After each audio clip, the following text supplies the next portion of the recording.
আসসালামু আলাইকুম। আশা করি সবাই নিজ নিজ অবস্থানে ভালো আছেন। আজকের লেকচারে আমরা দেখব কম্পিউটার আর্কিটেকচারের ফ্লোটিং পয়েন্ট অ্যাডিশন অ্যান্ড একই সাথে দেখব মাল্টিপ্লিকেশন। তো ফ্লোটিং পয়েন্ট অ্যাডিশন করার জন্য আমাদেরকে 4টা স্টেপ ফলো করতে হয়। প্রথমে আমাদের যে ভ্যালু দেওয়া থাকবে তার পাওয়ারকে সেম করতে হয়, তারপরে সিগনিফিকেন্ট দুইটিকে অ্যাড করতে হয়, তারপরে অ্যাড করা যে রেজাল্ট আছে তার নর্মালাইজেশন করতে হয়, তারপরে আমাদের একদম শেষে ভ্যালুটাকে রাউন্ড করতে হয়। আমরা যদি প্রথমে বলি make the power same, let's suppose আমাদের যদি কোনো ভ্যালু দেওয়া থাকে 1 ইন্টু 2 ইনভার্স 1, আরেকটা ভ্যালু মনে করো দেওয়া থাকলো 1.11, তার সাথে আমাদের 2 ইনভার্স 2 থাকলো। এখন আমাদের পাওয়ার সেম করা মানে হলো এখানে এই ভ্যালুটাতে পাওয়ার হলো -1, এই ভ্যালুটাতে পাওয়ার হলো আমাদের -2। এদের পাওয়ারকে আমাদেরকে কি করতে হবে? সেম করতে হবে। তারপরে এদের পাওয়ারকে কিভাবে সেম করতে পারি? এদের পাওয়ারকে আমরা সেম করতে পারি এখানে পয়েন্ট অ্যাড করার মাধ্যমে। আমরা বাই ডিফল্ট জানি যে আমাদের কোনো একটা পূর্ণ সংখ্যার পয়েন্ট একদম শেষে থাকে, পূর্ণ সংখ্যার পয়েন্ট শেষে থাকে।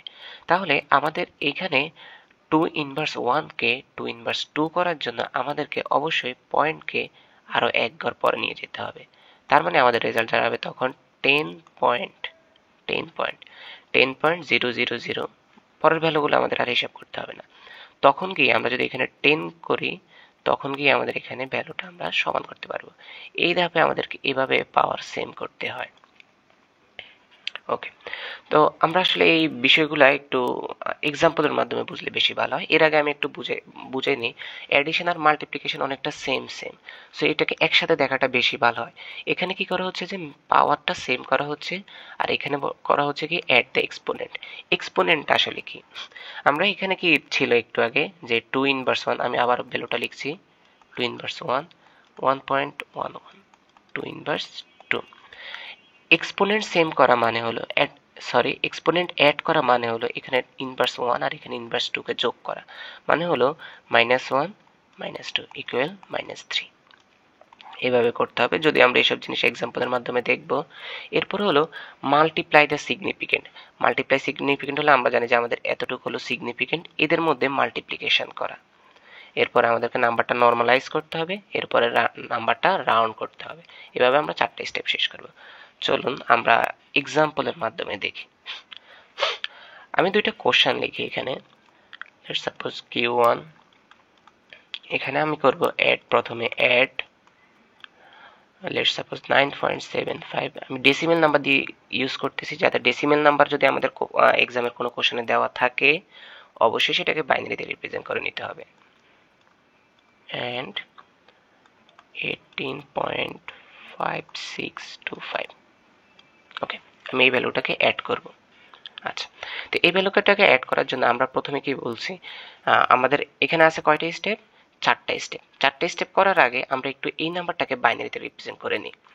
তাহলে 9.75 ইন, আচ্ছা এটা হলো আমাদের মেইনলি সলিউশন। আমি একদম ফুললি সলিউশনটা দেখাইতেছি কিভাবে আমরা এক্সামে করব। এটা হলো সলিউশন। 9.75 ইন বাইনারি,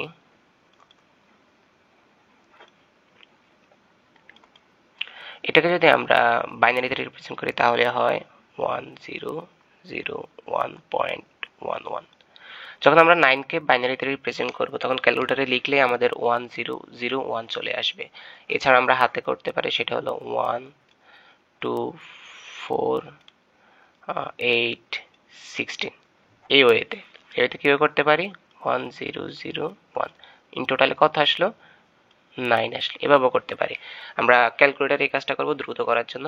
0.75 এটা হলো দশমিকের পরের নাম্বার। দশমিকের পরের নাম্বারকে আমরা বাইনারিতে রিপ্রেজেন্ট ক্যালকুলেটারে খুব সহজে করতে পারি না, বা আমার জানা নেই, কিন্তু আমরা হাতে খুব ভালোভাবে এটা করতে পারি। সেটা হলো 7.52, এটাকে আমরা 2 দিয়ে প্রত্যেকবার গুণ করতে থাকবো। তো 7.5কে 2 দিয়ে গুণ করলে হয় 1.5, তাকে আবার 2 দিয়ে গুণ করলে হয় 1.0। আমরা এখানে 0 পেয়ে গেলে সবসময় থেমে যাব। 0 পেয়ে গেলাম, থেমে গেলাম, তার মানে আমাদের রেজাল্টটা কত আসলো 1 তো আমরা এখানে 1 লিখলাম। আচ্ছা, এখন স্টেপটা আমরা শুরু করব। আচ্ছা, আরেকটা ভ্যালু রয়ে গেছে 18। 18.5625 ইন বাইনারি। তো এটাকে যদি আমরা করি তাহলে আসবে রেজাল্ট 10010.1001।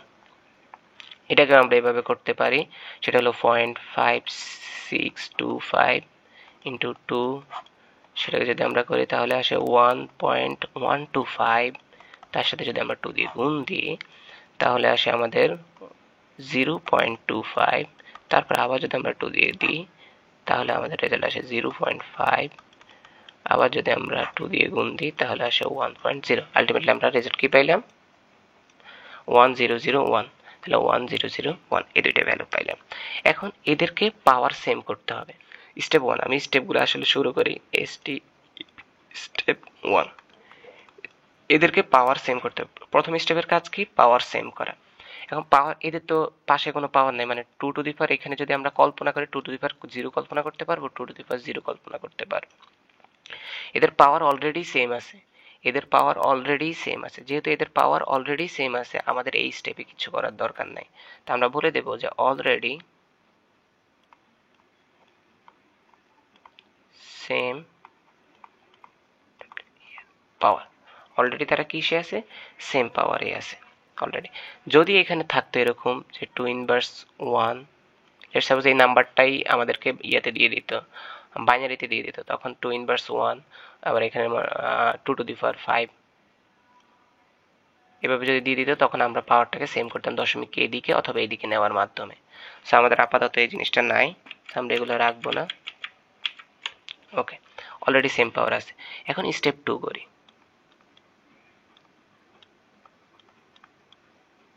এর আগে একটা কথা বলি, এক্সামে এতটুকু এই জিনিসটা দেখালেও হবে, না দেখালেও হবে, ইচ্ছা। শুধু এতটুকু ভ্যালু লিখলেও হবে, সাথে যদি 2 টু দি পাওয়ার 0 আমরা দেখিয়ে দিই সেটা রাখলেও হবে। ওকে, স্টেপ 2 তে আমরা কি বলছি আমরা একটু দেখে আসি। স্টেপ 2 তে আমরা কি, আমাদের কাজ কি? পাওয়ার সেম করা শেষ। এখন আমাদের কাজ করা কি? Adding significant. এরপর আমরা নরমালাইজ করব। আচ্ছা, আমরা এখন সিগনিফিকেন্ট অ্যাড করি। সিগনিফিকেন্ট আমাদের এই এতটুকু ভ্যালু, আমরা এটাকে অ্যাড করব। আমাদের অ্যাডিং সিগনিফিকেন্টে আছে কি 1001.11, এখানে আছে আমাদের 01001, এখানে আছে 1001। ওকে, আমরা এতটুকু কি করব? অ্যাড করব। তো অ্যাড করার সময় আমরা জানি যে পয়েন্টের পরে 0 ধরে নেওয়া যায়, আমরা এখানে 0 দিয়ে দিলাম, তাহলে ভ্যালুগুলো সেম সেম হলো। 0 আর 1 এ কত হয়?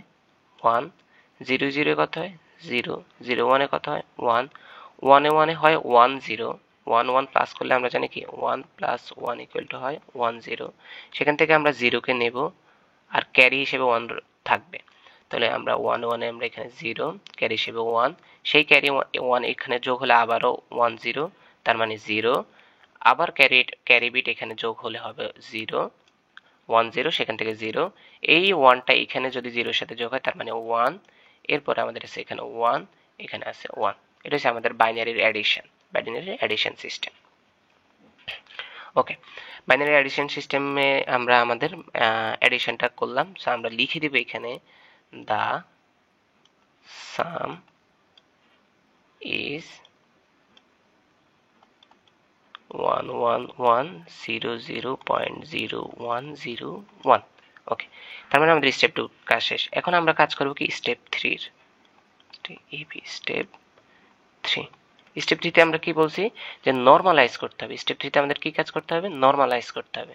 সো নরমালাইজ ব্যাপারটা আমরা যদি জানি, নরমালাইজ হলো আমাদের এই পয়েন্টটা এমন অবস্থানে যাবে যেখানে এর আগে মাত্র একটাই ডিজিট থাকতে পারবে, এর আগে একটাই ডিজিট থাকতে পারবে। ব্যাপারটা বোঝা যাচ্ছে না? তো একটু দেখি আমরা নরমালাইজেশনটা কি। Normalise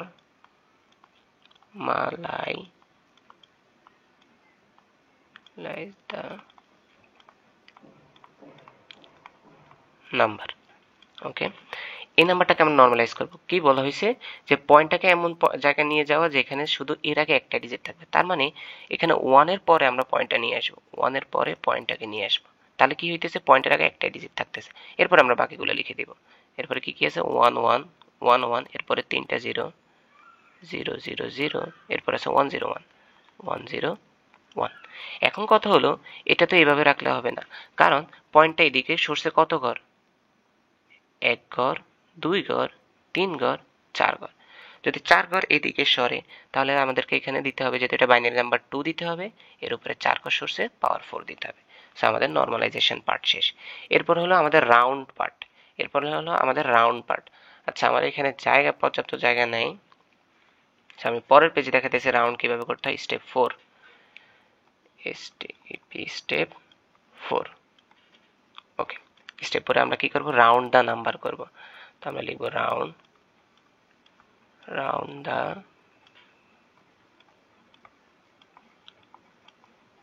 the number. তো রাউন্ড দা নাম্বারের জন্য আমরা আগে দেখে আসি আমাদের নাম্বারটা কত আছে। আমাদের নর্মালাইজেশন করার পরে নাম্বারটা আছে 1.110000, এইভাবে করে বড় একটা ভ্যালু আছে। এটাকে আমরা রাউন্ড যখন করব তখন আমরা কি করব, ভ্যালুটাকে ছোট করে নেব। আমরা রাউন্ড করার সময় সাধারণত যেটা প্রেফার করা হয় সেটা হলো পয়েন্টের পর 3 ডিজিট নেওয়া। পয়েন্টের পরে কত ডিজিট নেওয়া, 3 ডিজিট নেওয়া। এরপরে আমাদের এক্সপোনেন্ট সহকারে এতটুকু লেখা। তার মানে আমাদের কত হলো 1.110, লিখলাম 1.110, তার সাথে 2 টু দি পাওয়ার 4। এই তো হয়ে গেল সলিউশন। এভাবে আমরা অ্যাডিশনের অ্যান্সার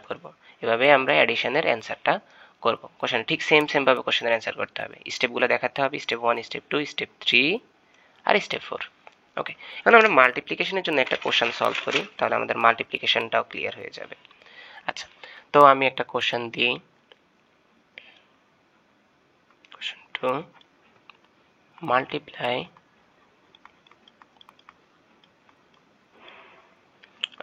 0.5 and একটা মাইনাসের ভ্যালু নেই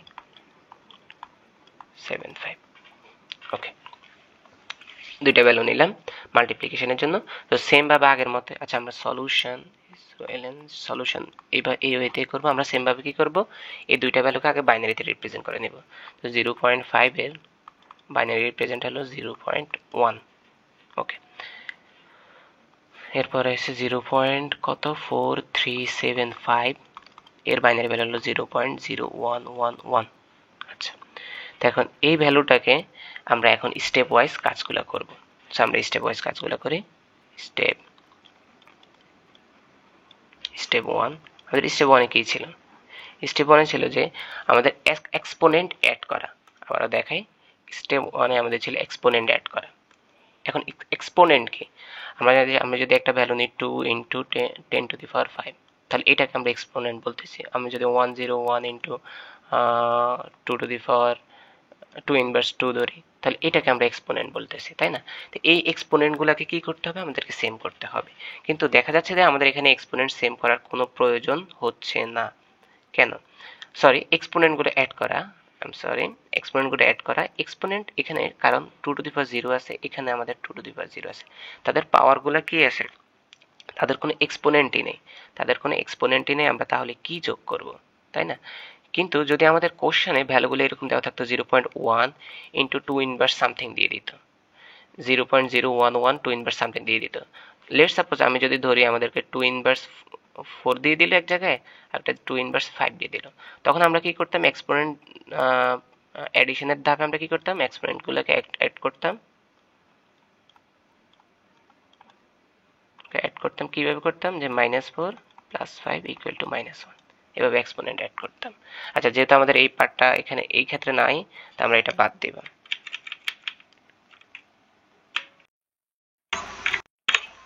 আচ্ছা, এই পার্টটা আমরা বাদ দিব, এই পার্টে আমাদের দরকার নাই। আমরা এখানে বলে দেব যে এখানে এক্সপোনেন্ট সেম। আচ্ছা, এক্সপোনেন্টের জিনিসটা যদি কেউ, আচ্ছা আমি এই কোশ্চেনটাকে এক্সপোনেন্ট বানালে সবার জন্য বুঝতে সুবিধা হবে। আচ্ছা, এখানে তো এক্সপোনেন্ট নাই, তা আমি একটু এক্সপোনেন্ট নিয়ে আসি এদের জন্য। 0.1 আছে, তাহলে এখানে আমরা যদি 1 পয়েন্ট মানে পয়েন্টটাকে এদিকে নিয়ে আসি, তাহলে কি আসবে, 1 ইন্টু 2 ইনভার্স 1। ওকে, তাহলে এখানে একটা এক্সপোনেন্ট আছে। এখানে যদি আমরা পয়েন্টটাকে এখানে করে নিয়ে আসি, 1.11 ইন্টু 2 ইনভার্স কত হয়, 1 ঘর 2 ঘর আসে 2 ইনভার্স 2। তার মানে আমরা এই ভ্যালুটা নিয়ে কাজ করি একটু। আমি এখানে কি করছি, ভ্যালুটা সেমই আছে, তার মান সেমই আছে, তাকে একটু নর্মালাইজ করে নিয়েছি। নর্মালাইজ করে নেওয়ার কারণে আমাদের এখানে এক্সপোনেন্ট আসছে। এখন আমরা এক্সপোনেন্ট দিয়ে কাজ করা দেখাতে পারবো। তো আমরা কি করব, step 1 A adding the exponent. writing the exponent.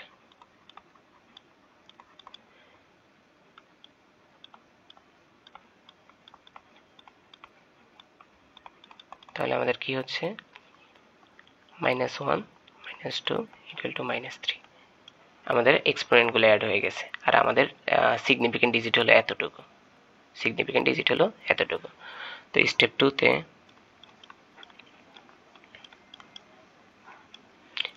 আমরা কি করব multiplication of the significant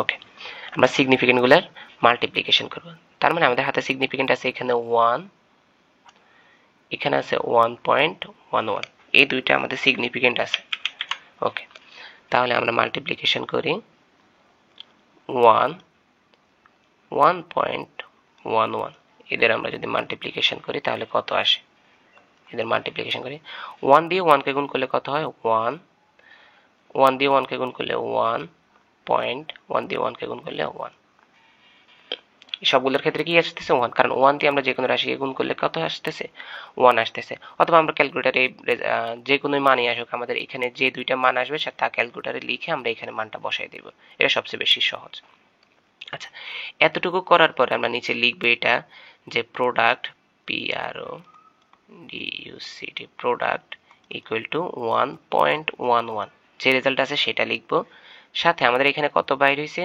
exponent -3 আমরা লিখব যে ইনটু 2 ইনভার্স 3 আই থিংক বুঝা গেছে মাল্টিপ্লিকেশনটা সিগনিফিকেন্ট করার পরে মাল্টিপ্লিকেশনটা করতে হবে প্রোডাক্টের মধ্যে মাল্টিপ্লিকেশনের রেজাল্টটা আর এক্সপোনেন্টের রেজাল্টটা লিখতে হবে তার মানে স্টেপ 2 এর কাজ এখানে শেষ হবে এরপর আমরা স্টেপ 3 এর কাজ অপর পেজে দেখি স্টেপ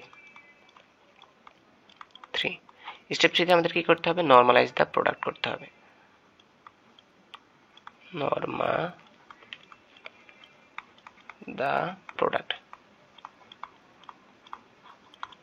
নরমালাইজ দা প্রোডাক্টে কি করতে হবে যে আমাদের এই ভ্যালুটাকে নরমালাইজ করতে হবে এখন দেখা যাচ্ছে যে আমাদের এখানে অলরেডি নরমালাইজ করা আছে কারণ আমরা প্রথমেই নরমালাইজ করে ফেলছিলাম সো প্রথমে নরমালাইজ করলে দেখা যায় যে পরেও নরমালাইজ অবস্থায় থাকে তো এই কারণে আমাদের এই ধাপটা আর এখানে করতে হইতেছে না আচ্ছা যেহেতু এখানে করতে হইতেছে না সুতরাং আমরা কি করব আমরা যে রেজাল্ট আছে সেটাই লিখে দেব 1 পয়েন্ট কত ছিল 1.11 2 inverse 3 okay 1.11 to 2 inverse 3 okay step 4 অবশ্যই মনে রাখতে হবে যদি নরমালাইজ করা যায় অবশ্যই নরমালাইজ করতে হবে যেমন আমাদের রেজাল্ট যদি এভাবে আসতো 11.1 ইনটু 2 ইনভার্স 4 এভাবে আসতো তাহলে আমরা কি করতাম পয়েন্টটাকে এদিকে নিয়ে আসতাম 1.11 ইনটু 2 ইনভার্স 3 হয়ে যেত তখন এভাবে করতে হইতো আচ্ছা এখন স্টেপ 4টা দেখি স্টেপ 4 এ আমাদের হলো রাউন্ড করা রাউন্ড দা প্রোডাক্ট তাহলে প্রোডাক্ট রাউন্ড করা মানে আমরা বুঝি যে পয়েন্টের পরে যত বড় ভ্যালু আসুক আমরা কি করি পয়েন্টের পরে 3টা ঘর নিই পয়েন্টের কিন্তু এখানে দেখা যাচ্ছে যে পয়েন্টের পরে মাত্র 2টা ঘর আছে সুতরাং আমাদের এখানে দরকার নাই আমাদের যে 2টা ঘরই আছে আমরা ততটুকুই লিখব তো রাউন্ড দা নাম্বার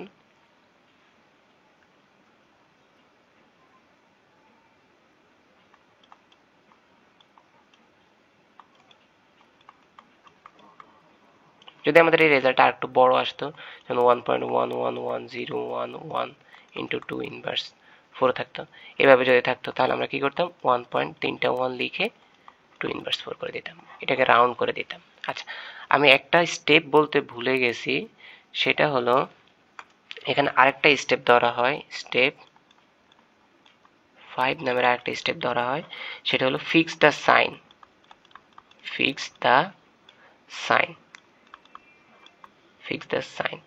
তো এই স্টেপটা আমরা একটু দেখি এখানে একটা স্টেপ আছে ফিক্স দ্য সাইন ফিক্সড করা তো step 5 fix the sign fix করা মানে কি আমাদের প্লাস সাইন না মাইনাস সাইন সেটা ফিক্স করা সো আমরা এটা বুঝতে পারি আমাদের নাম্বারের দিকে তাকালে আমাদের কোশ্চেনে যদি আমরা লক্ষ্য করি তাহলে এখানে আছে কি প্লাস সাইন 0.5 এর আগে প্লাস সাইন আছে আর 0.4375 এর আগে আমাদের কি আছে মাইনাস সাইন আছে। তো আমরা জানি কি যে প্লাসের সাথে যদি আমরা মাইনাসকে মাল্টিপ্লিকেশন করি তাহলে আসে মাইনাস, প্লাসের সাথে প্লাসের যদি মাল্টিপ্লিকেশন করি তাহলে আসে প্লাস, মাইনাসের সাথে যদি মাইনাসের মাল্টিপ্লিকেশন করি তাহলে আসে প্লাস। আচ্ছা, এখন আমাদের এখানে কি আছে, plus into minus, plus into minus, তার মানে প্লাসে মাইনাসে আমাদের রেজাল্টটা কি আসবে, মাইনাস। এভাবে আমরা সাইনটা ফিক্সড করব।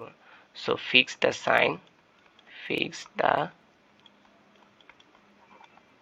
সাইন হলো -1.11 ইন্টু আমাদের এখানে কত আছে 2 ইনভার্স 3। সো এইভাবে আমাদেরকে সলিউশন করতে হবে, এটাই আমাদের অ্যান্সার।